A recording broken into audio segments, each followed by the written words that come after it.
नमस्कार मित्रों, मैं उदय पांडे। ज्योतिष ज्ञान में आप लोगों का हार्दिक स्वागत है।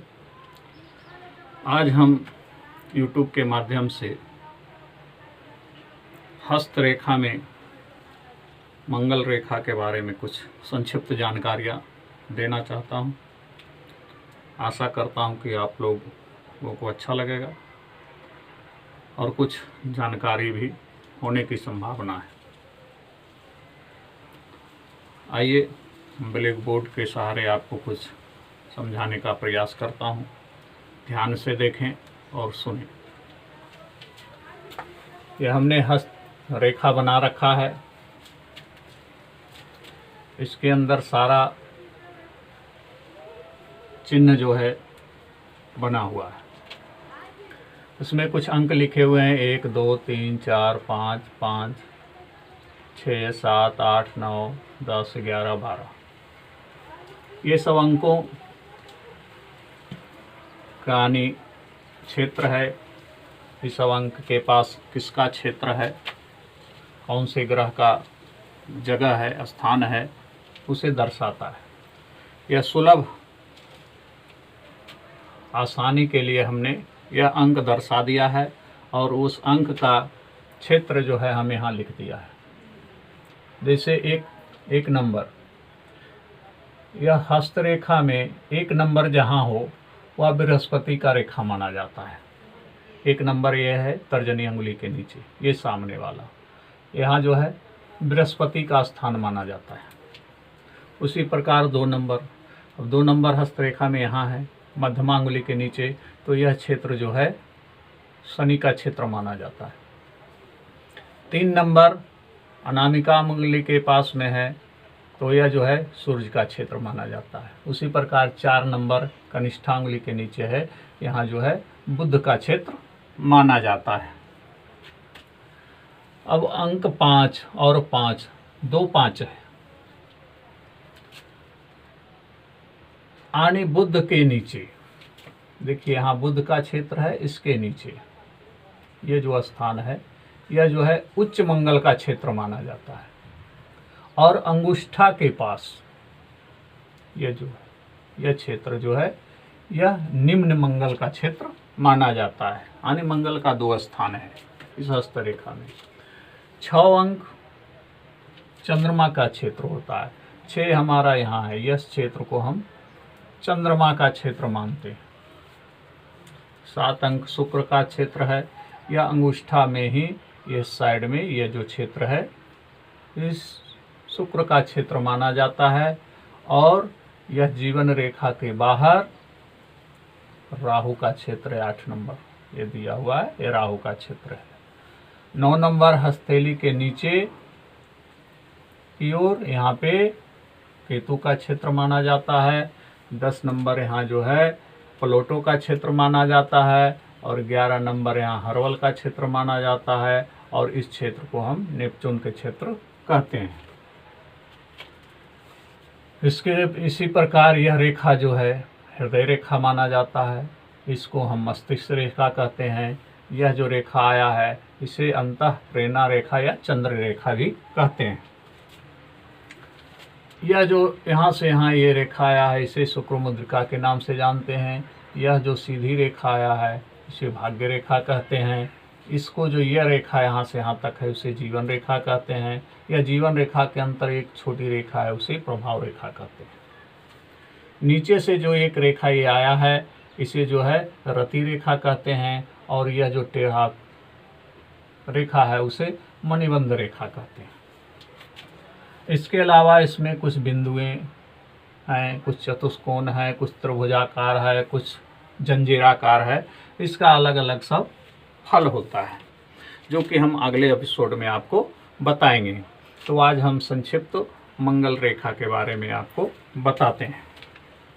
कहता है यदि यह रेखा यदि स्पष्ट और बलवान हो तो जीवन शक्ति में बुद्धि होती है और रोग से मुकाबला करने में शक्ति मिलती है। कहता है जो यह मंगल रेखा यहाँ पर होती है और यहाँ भी होती है, अगर गहरी हो स्पष्ट दिखाई देता हो तो क्या होता है, वो रोगों से लड़ने में ताकत देता है और यह जो है इसे शुभ चिन्ह माना गया है। यदि यह जीवन रेखा टूट फूट रहे और मंगल स्पष्ट हो तथा तो कुप्रभाव से बचाता है। अगर कहता है कि टूटा टूटा हो, वैसे यहाँ पे मान लेते हैं इस तरीके का, अगर रेखा हो टूट टूट करके तो क्या कहता है, यह जो है कुप्रभाव से बचाता है। यदि यह रेखा गहरी और लाल हो तो संकट पूर्ण, कहता है यह रेखा एकदम गहरा हो और लाल दिखाई दे तो जो है संकट का सामना यानी झगड़ा होने की संभावना होता है, उत्तेजना होता है। इसलिए मंगल रेखा हाथ में 2 स्थानों में होता है, हमने आपको बता दिया, एक यहाँ होता है और एक यहाँ होता है। 2 स्थानों में यह मंगल रेखा होता है। जीवन रेखा के आरंभ के नीचे, यह जीवन रेखा के नीचे और ये हृदय रेखा मस्तिष्क रेखा के बीच में यानी बुध के नीचे, यह 2 तरह का रेखा होता है। यदि यह रेखा हृदय रेखा से मिल जाए और चौड़ी हो जाए, कहता है यह रेखा जो है यहाँ से चल के हृदय रेखा से मिल जाता है और चौड़ी होकर ये इस टाइप का चौड़ी होकर करके मिल जाए, तब क्या होता है, हृदय में रोग होने की संभावना हो जाती है, यानी हृदय रोग हो जाता है।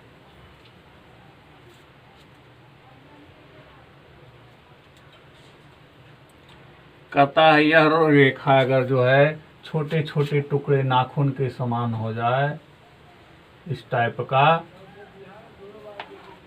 तब क्या होता है, स्वास्थ्य ठीक नहीं होता है, जल्दी हृदय का रोग ठीक नहीं होता है।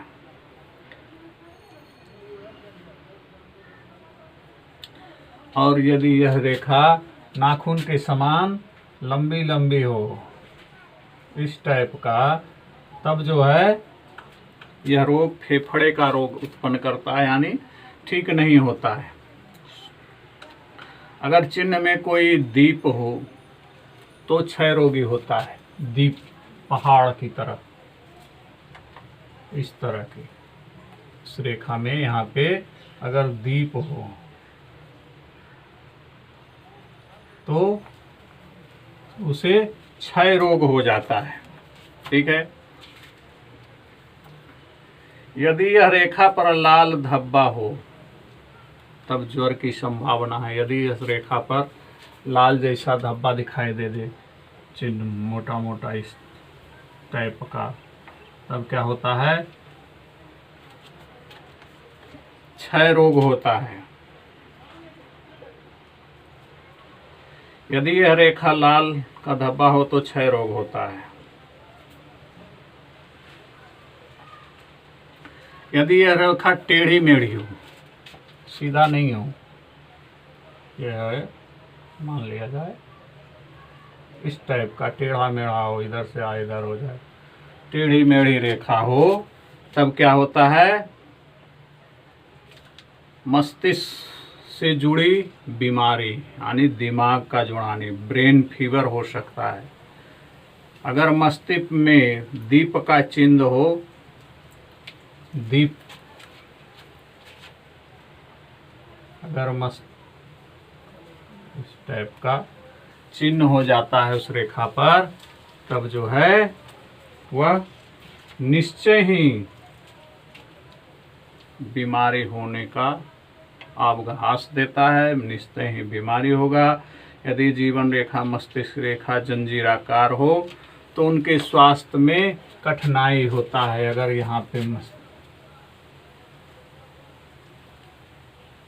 इस तरीके के जंजीरा की तरह होता है तो बहुत कठिनाई होता है, यानी इसका स्वास्थ्य जो है हमेशा खराब ही रहता है। इस प्रकार से हमने मंगल रेखा के बारे में आपको संक्षिप्त जानकारियाँ दी। हमने लिख कर करके तो नहीं बल्कि मुँह से बताया। अगर आप चाहेंगे तो इसे नोट कर सकते हैं सुनकर करके। इसके साथ यह वीडियो समाप्त होता है। धन्यवाद।